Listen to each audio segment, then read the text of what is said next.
In July 2005, 25 Tlingit, Haida and Tsimshian elders gathered in Juneau, Alaska to speak and listen and meet with one another, to tell stories about their lives, their clans, their nations, and their land. Stories about embracing family and community wellness. The year before, these same elders had met to agree upon a common set of traditional tribal values. Those values were then taken to the 69th Annual Delegates Assembly of the tribe and unanimously adopted. They are as follows: discipline and obedience to the traditions of our ancestors, respect for self, elders, and others, respect for nature and property, patience. Pride in family, clan, and traditions is found in love, loyalty, and generosity. Be strong in mind, body, and spirit. Humor. Hold each other up. Listen well and with respect. Speak with care. We are stewards of the air, land, and sea. Reverence for our Creator. Live in peace and harmony. Be strong and have courage.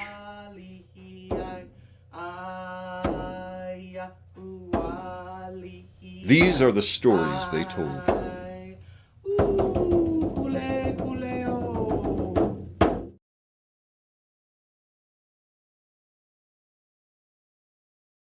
My name is Stan Marsden. I was born and raised in Metlakatla. I'm Kilawale of the house of Weedaldal. I'm going back a long ways now because somehow or other they dropped that Weedaldal is a house of the brown bear and Weedaldal is loud echo. I'm of the house of Weedaldal. And I heard a lot of things that really brought things back to my mind, and I forgot about that root that Mary was talking about. The old timers used to get that. Anytime when the flu season comes around, they go out and gather that root. We call it hootens. I think it's the English is the hillborough. It grows a big, tall stem, about 7 feet tall, and it's poison. They don't consume it, but they take that and they put it on the stove. Everybody had a wood stove, but it doesn't smolder. It doesn't spark. It doesn't. You just leave it there, and they say that'll ward off the diseases. And they take that root and grind it up and put it in a little bag, and you wear it around your neck. There are things like that I forgot all about till Mary brought that up. There are a lot of things that we did like that. I wish I paid much more attention to it when it was being practiced. Well, anyway, I'm retired operating engineer, heavy equipment mechanic. I went to school to learn that. Retired welder. Everything I did, I was good at. I learned real good. And I retired from that. And I retired from teaching. I taught school for 5 years, and did carpenter, worked with the Carpenters Union, built boats, did interiors on yachts. And I was always skillful with my hands. And ever since I was a little kid, I started carving little animals, And I'm still doing that now. I seem to be more busy doing that, getting back into our culture. Right now, I got a project that I'll be working with Kassan that's making a big 43-foot totem pole. They want their own Healing Heart totem pole. And one thing I'd like to stress a point on is we don't worship totem poles. There's no worship. There's no worship. They don't worship anything. They don't worship your regalias. your own mask. Maybe somebody gave you a carving that's 100 years old, standing there in the corner. You just turn around and you respect it. You pay your respects to it. No worship. They respect, like if you had your regalia that's been handed down for hundreds of years, and you respect that. And respect the people who had it, where it come from, the animal it came from. You respect it. Now, this is a real big point I'd like to bring out. Why our people have all these here stems from what I'm going to tell you. Everything here, our culture. I don't think it's just our culture. I think just a human race.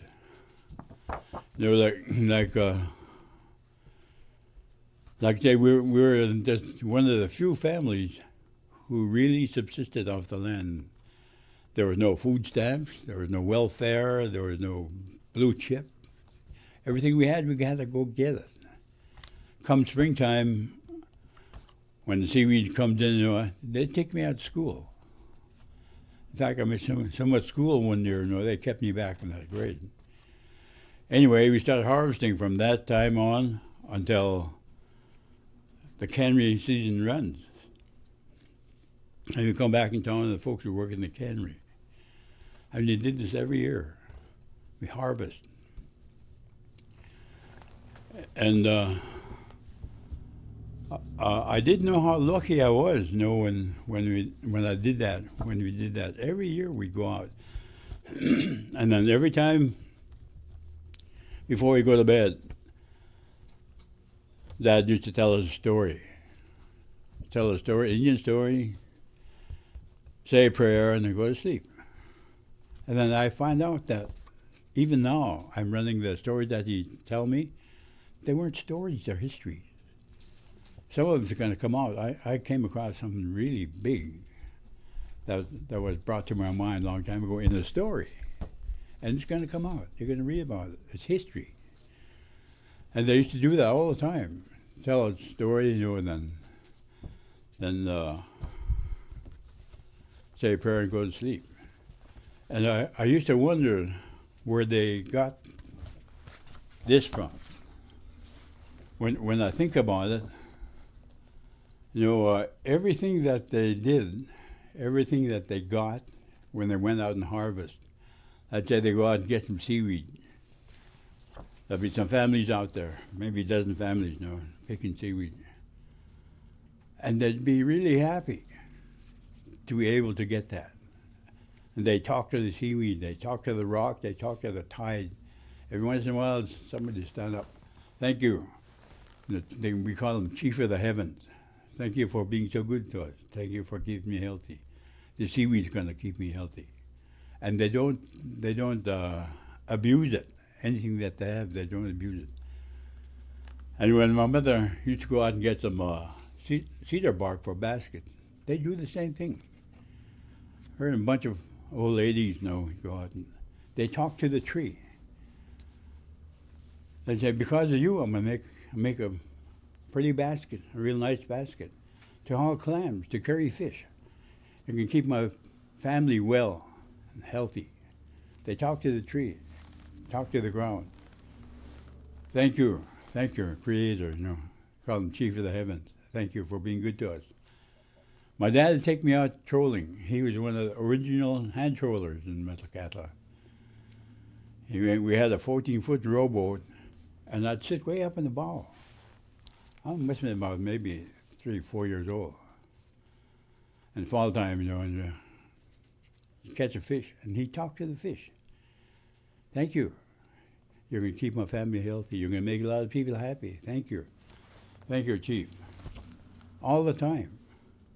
And when my dad is home, or when I'm with my dad, there is nothing in the world that can happen to me the way I felt when my dad was around.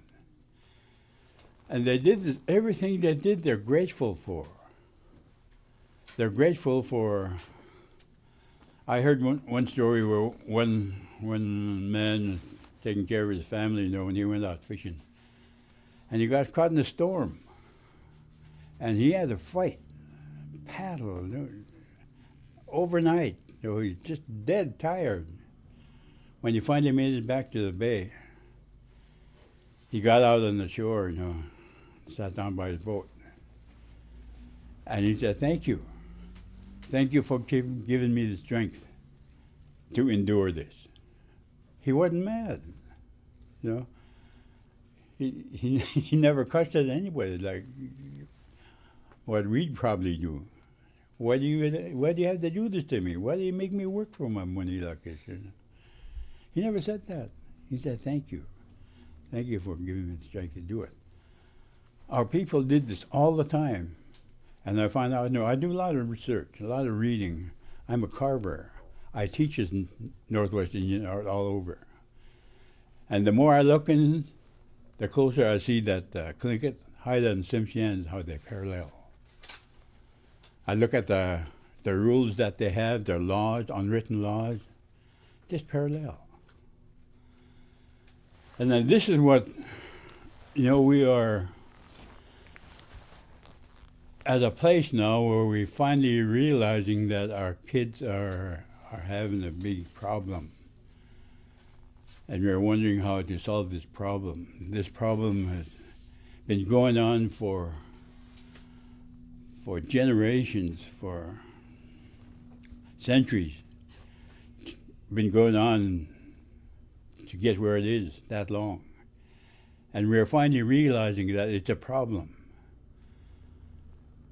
And we're wondering how we're going to solve this problem.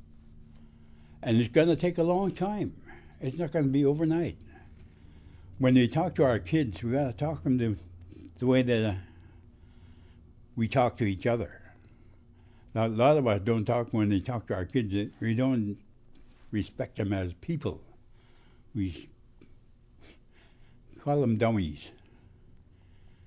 And that if you sit down and just really talk to them like we're talking now,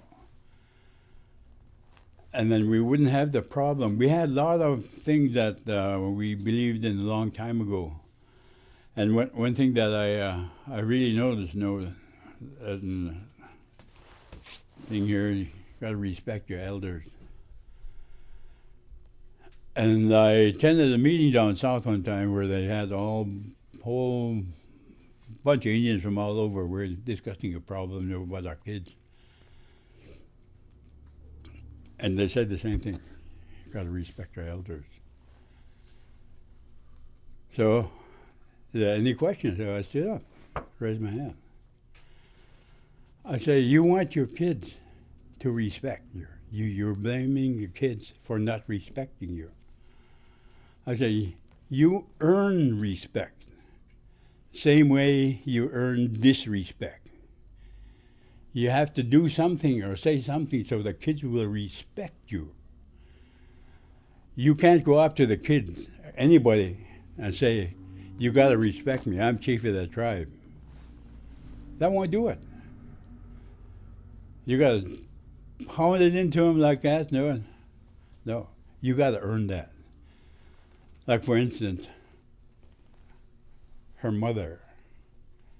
Everyone respected her. She treated people really with respect also. She never went around saying, you got to respect me, I'm princess. She didn't do that. But people respected her. They knew the way she acted, the way she was brought up. There are two people like that in Metlakatla. I think other than you're related to also with Lucy Marsden. One time we went, I was about 11 years old, my mother sent me on an errand down to her place, and then on my way down I ran into two friends of mine, Romy Williams and Francis Haldane. You probably know them. And said, Stan, where are you going?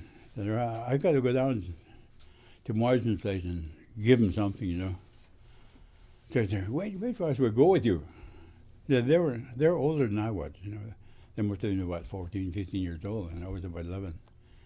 Anyway, we went down, we were visiting, and knocking the door, and she came to the door. And then I forgot what my errand was now. And anyway, she stood there. She passed the day with us, passed the time with us. Who are you? What are you doing? You know, and she's really, really a nice person. And when I got home, I asked Mom, I told Mom, I said, Mom, I said, she's the nicest person I ever met. And my mother said, she's a princess. She was raised like that. She was raised to behave when she's still little. She's raised to help other people because she was a princess. She was raised, brought up, and she was a think about it. You know, a 11-year-old kid seeing this in an older woman, how nice the person was. This here, you know, these people were raised, they were taught. They weren't just taught, they had role models.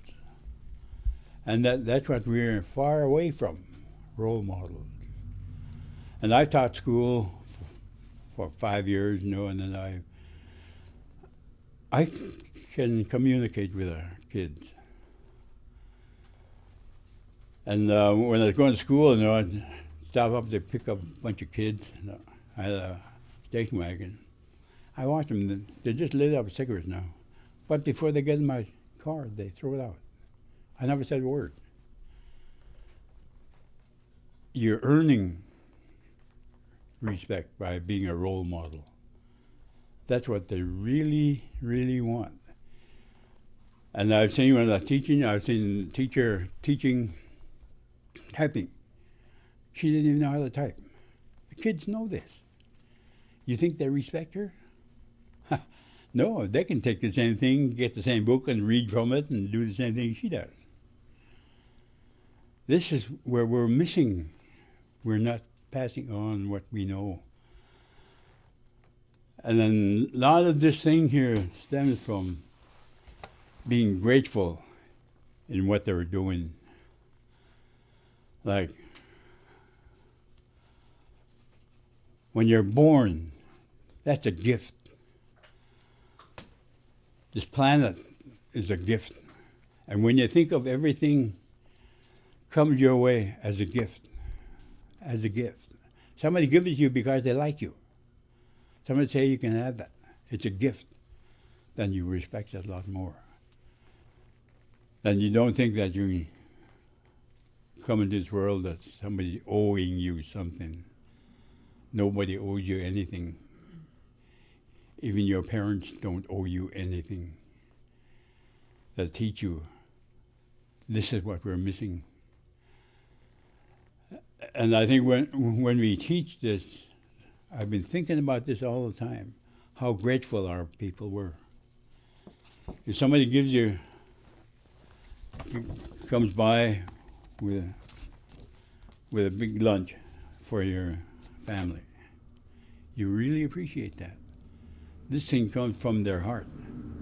They don't give you anything that they don't use. That's an entirely different thing. And they're grateful in what they get. When I was little, we used to dig gardens all the time. I was looking out the window, raining like mad, and a whole bunch of little birds all over, you know. Mom and Dad were out there digging.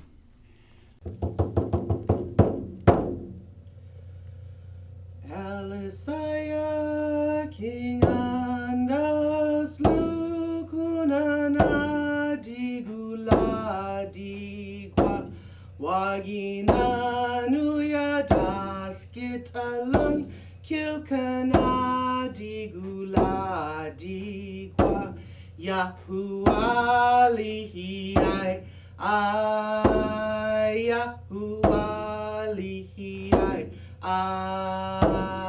Yahualihi Yahualihi Yahualihi Yahualihi